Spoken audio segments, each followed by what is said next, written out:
Hello everyone, this is Riley Doxey here today, and I'm bringing you a tropical update video and what's going on out there in the tropics and what to expect as well a little bit in the future. So, as we get started, I just want to mention that none of the activity in this video that I'm going to be discussing is in the Atlantic or the Eastern Pacific Basin, which is normally what I make videos for because it's closer to home.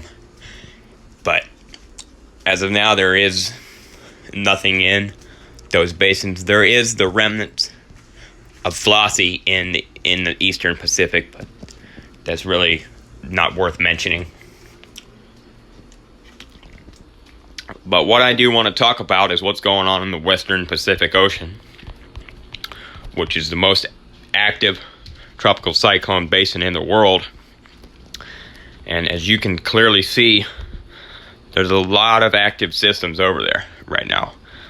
And a lot of these systems are a threat to land. We have right here, this is what is now Tropical Storm Francisco, which is currently over Korea.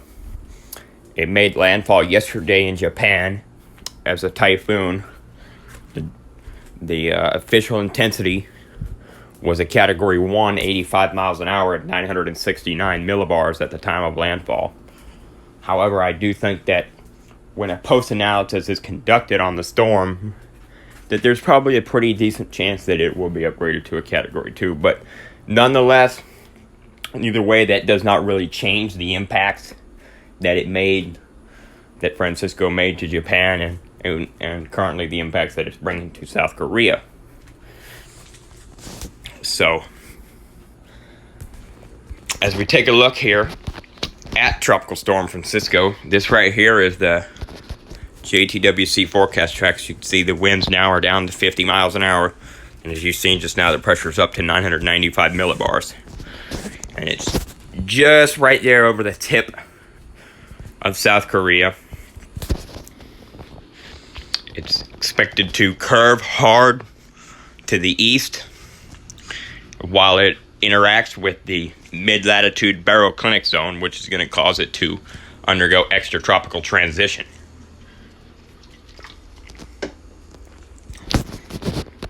And as we take a look here at some of the imagery for it, definitely not as impressive as it was yesterday, and there's not very much convection remaining with Francisco because of the fact that it is now dealing with land interaction as well as an overall less favorable environment.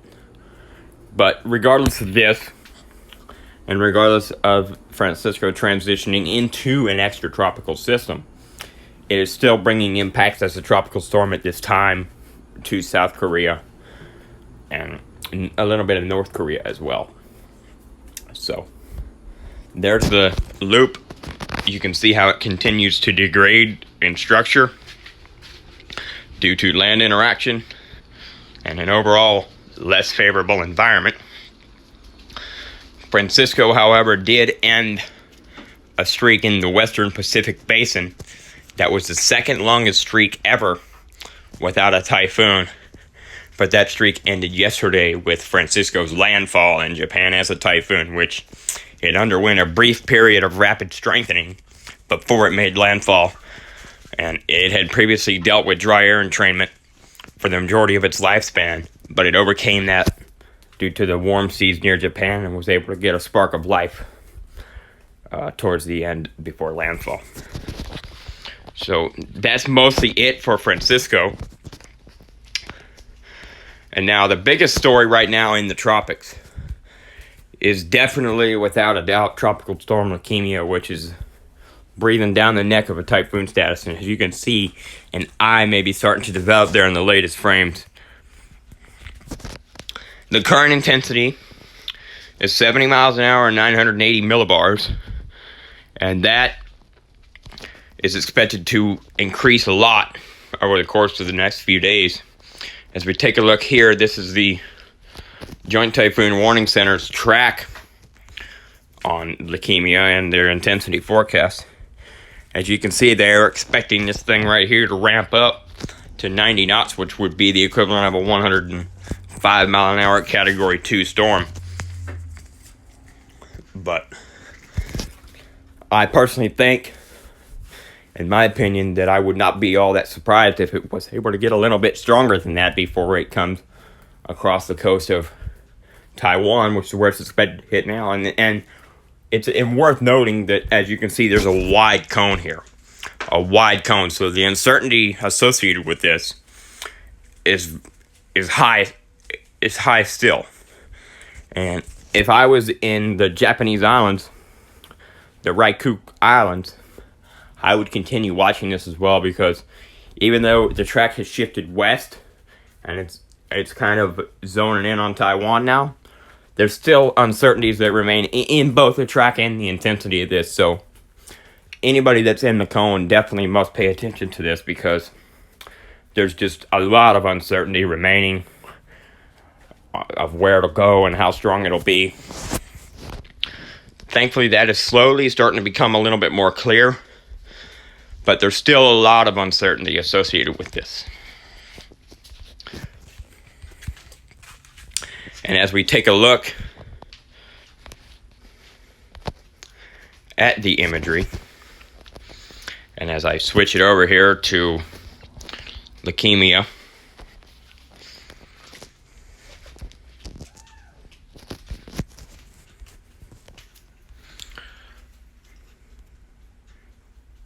the heck, the NOAA floaters are showing storms that are not even active on there. And at the end of this video, I will cover briefly the Atlantic Basin, even though there's nothing going on there. But right now, the main focus is the systems that are active in a more active ocean. And as this imagery loop loads, which it's taking its sweet time to do so,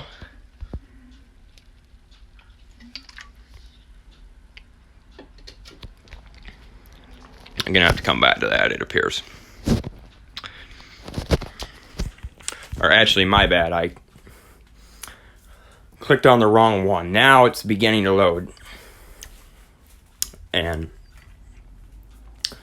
it's worth noting that this system is about to become most likely a lot stronger. And you can see right there, earlier on, I tried to develop, but a very deep burst of convection sort of obscured it a little bit. And when that happens, it should not necessarily be seen as a sign of weakening.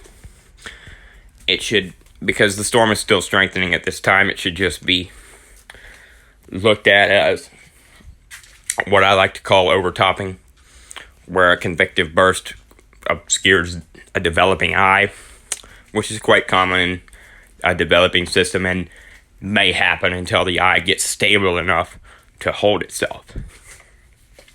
But as you can see on this imagery loop, Tropical Storm Lekima, which is nearing typhoon status, is becoming more organized pretty quickly.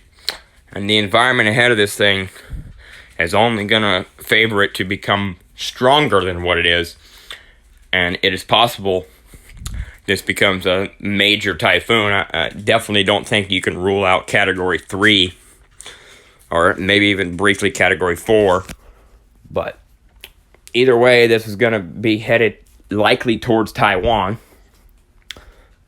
Even though there's some uncertainties, what is certain is that wherever it does impact, it's going to bring very heavy rain with the potential of landslides, flash flooding, and not only that, but it'll bring storm surge. It'll bring some very strong gusty winds that can do damage to buildings and properties and trees. And so there's a lot of impacts that are potentially associated with this developing system here. And it's about to get a whole lot stronger. And right now it's currently nighttime over there, so it's likely that it will take advantage of that, because storms usually strengthen at night due to the diurnal maximum. And that right there is Lekima. And as we pull up the JTWC forecast track, we can see that it is aiming, they are forecasting it to make a landfall in northern Taiwan. And remember, that's just what they think at this time. That's what's expected at this time. That can change. I personally don't think that it's going to shift much more south than that. But it's still possible, and it still must be monitored because there's still a lot of uncertainty remaining. But either way, Taiwan and mainland China and even Japan should be on the lookout for this system because it's getting stronger and it's moving closer. And now, the last system that is developing is Tropical Storm Krosa, which has been developing a little bit faster than expected as of recently. And right now, the current intensity of it is 50 miles an hour, 988 millibars. And remember, these are 1-minute winds, which is used by us here in the United States. And the agency that provides this data is the Joint Typhoon Warning Center, which is the official agency for the United States, which covers, well, their main purpose is to provide warnings for assets over there, like ships, embassies, stuff like that. And as a result of that, they provide these warnings to make people aware. So, and here's the forecast track for that. And by the way, if you're wondering, the Joint Typhoon Warning Center is basically a part of the United States Navy. If you did not know that, it essentially is part of the Naval Research Lab. Essentially is. So, as you can see, it's expected to strengthen. Expected to become a Category 1 typhoon. And once again, I would not be all that shocked if it became a little bit stronger. And as you can see, the cone of uncertainty is just as wide as they come with this one.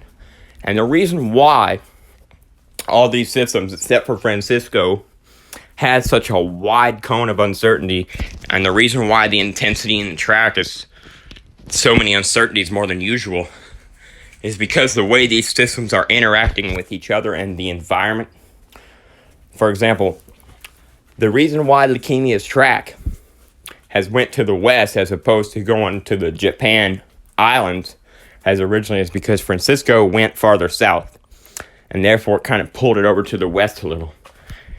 And the same can happen here with the interaction between Lekimia and Krosa, which is right now making a lot of uncertainties in the track and even the intensity, because the intensity is sensitive to the track and vice versa as well.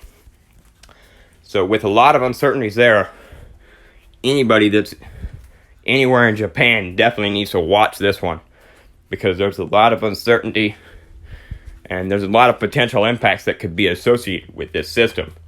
Hopefully that does not occur, but assuming that it does, it's better to be prepared than to not be prepared. And it is certainly very possible that both of these systems, Lekimia and Krosa, become strong typhoons and provide needed rainfall in some areas, but also in some other areas, rainfall is definitely not needed.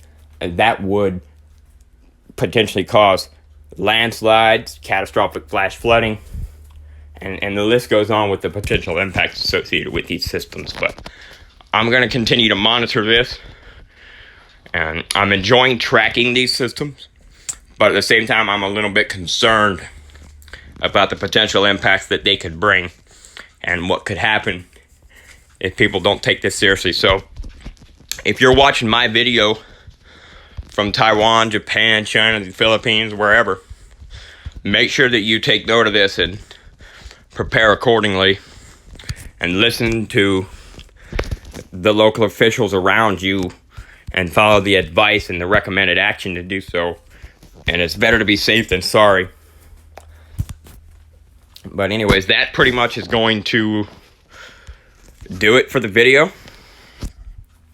There's really not a whole lot more to cover, except I'm going to really mention real quick about the Atlantic Ocean and the fact that it is a dead basin at the moment and will be for the next 2 weeks. You can see no activity expected there. And as you can see, in the Eastern Pacific and the Central Pacific, the same applies, except for the Eastern Pacific, it may potentially get active a little sooner. But either way, neither the Atlantic or the East Pacific is probably not going to have any development for the next week or so.